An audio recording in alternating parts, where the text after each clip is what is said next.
नमस्कार। मैं सैयद अख्तर श्री अरविंदो सोसाइटी की ओर से आपका बहुत बहुत स्वागत व अभिनंदन करता हूं। हम आज शिक्षा में शून्य निवेश नवाचार कार्यक्रम ZIIEI द्वारा संकलित एक रोचक व अभिनव नवाचार के बारे में आपको बताएंगे। हम इनोवेटिव पाठशाला के अंतर्गत बेसिक शिक्षा परिषद उत्तर प्रदेश के कक्षा 4 की पर्यावरण अध्ययन की पुस्तक हमारा परिवेश के पाठ 8 पौधे के भाग एवं उनके कार्य के नवाचार अभिनव शिक्षण तकनीक की गतिविधि थीम आधारित उपस्थिति का इस वीडियो में क्रियान्वयन करेंगे। हम आशा करते हैं कि आप इस वीडियो को देखने के उपरांत इस नवाचार तकनीक को अपने विद्यालय व कक्षा में अवश्य लागू करेंगे। इस पाठ को ZIIEI के कई नवाचार गतिविधियों से पढ़ाया जा सकता है, परंतु आज हम इसे थीम आधारित उपस्थिति से समझेंगे। तो आइए पाठ का सार समझते हैं। प्रस्तुत पाठ पौधे के भाग एवं उनके कार्य पाठ में पेड़ पौधों के भाग और उनके विभिन्न कार्यों की जानकारी को बताया गया है। इस प्रकार इस नवाचार की नवीनता के अंतर्गत थीम आधारित उपस्थिति एक ऐसा नवाचार है जिसमें उपस्थिति दर्ज कराने का अनोखा तरीका अपनाया गया है। इसमें पाठ से जुड़े हुए शब्दों, वाक्यों, चित्रों इत्यादि को रोल नंबर के स्थान पर बोला जाता है, जिससे कि पुनः अध्ययन द्वारा पाठ को लंबे समय तक याद रखा जा सकता है। इस नवाचार की क्रियान्वयन प्रक्रिया के अंतर्गत पढ़ाए जा रहे पाठ के पुनः अध्ययन के लिए दैनिक उपस्थिति के समय रोल नंबर ना बोलकर पाठ से संबंधित पौधों से प्राप्त वस्तुएं, फल, सब्जियां, अनाज, लकड़ी इत्यादि वाले शब्द बोलकर उपस्थिति को दर्ज कराया जाता है।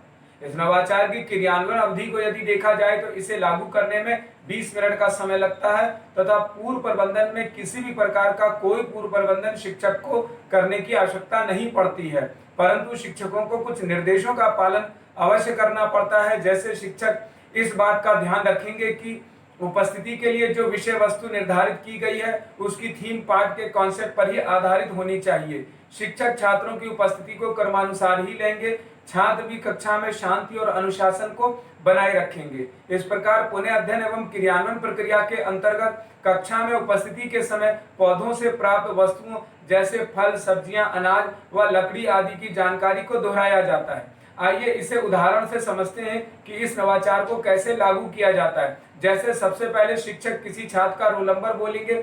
जैसे शिक्षक पुकारेंगे अनुक्रमांक 1, तब अनुक्रमांक 1 वाला छात्र अपने स्थान पर खड़ा होगा और पाठ के कॉन्सेप्ट के आधार पर पौधों से प्राप्त वस्तुओं के बारे में बोलेगा। जैसे अनुक्रमांक 1 वाला छात्र बोलेगा आम। इस प्रकार शिक्षक रोल नंबर 2, 3, 4, 5, 6 व अंत तक के सभी छात्रों को पुकारते जाते हैं और पाठ के कॉन्सेप्ट के आधार पर पौधों से प्राप्त वस्तुओं को उपस्थिति के समय बुलवा सकते हैं और पाठ का पुनः अध्ययन भी करवा सकते हैं। इस प्रकार निष्कर्ष रूप में कहा जा सकता है कि थीम आधारित उपस्थिति से सीखने के अनेक प्रतिफल प्राप्त होते हैं। जैसे आसपास के परिवेश में पाए जाने वाले फल, फूलों, जड़ों, तनों, पत्तियों के आकार, रंग, गंध व रूप इत्यादि के बारे में पहचानना और उनकी वृद्धि के लक्षणों को पहचानते हुए उनकी समझ को विकसित करना है।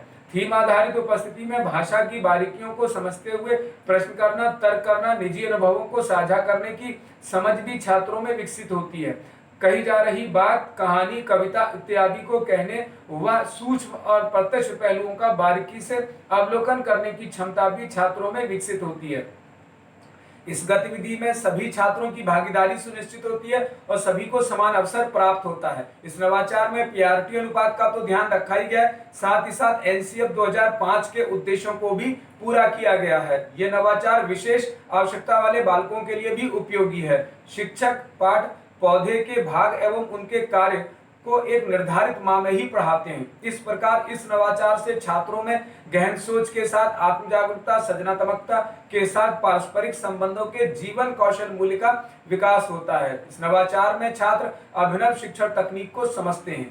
तो ये नवाचार वास्तव में एक रोचक नवाचार है। आपको ये नवाचार कैसा लगा हमें जरूर बताएं। हम ऐसे कई दिलचस्प नवाचार आपके लिए लाते रहेंगे। आपसे अनुरोध है कि आप हमारा YouTube चैनल सब्सक्राइब जरूर करें। अगर आप इस वीडियो को Facebook पर देख रहे हैं तो हमारा Facebook पेज लाइक करना बिल्कुल ना भूलें। नीचे दिए गए लिंक पर जाकर इनोवेटिव पाठशाला ऐप को भी डाउनलोड जरूर करें। इस वीडियो को देखने और लाइक करने के लिए आपका बहुत बहुत धन्यवाद।